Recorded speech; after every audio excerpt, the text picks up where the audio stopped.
one, look at and use your health data, um, insert it into your forecasting process and rigor, right? It should not be something that is a standalone process outside of your weekly, monthly, quarterly forecasting process. We also are really advising our companies to double down on the expansion opportunities as well, right? Because that's always the great signal that if you can focus and sell and discuss a complementary solution that rounds out the solutions they already had, and they are open to that.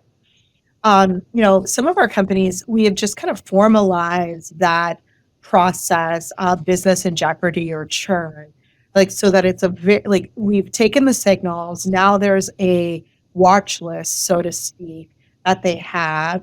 There's a process around engagement. And one of the biggest things that we just have found is this once something, and it's not just once it's in jeopardy, but especially once it's in jeopardy, what's the level of engagement we have?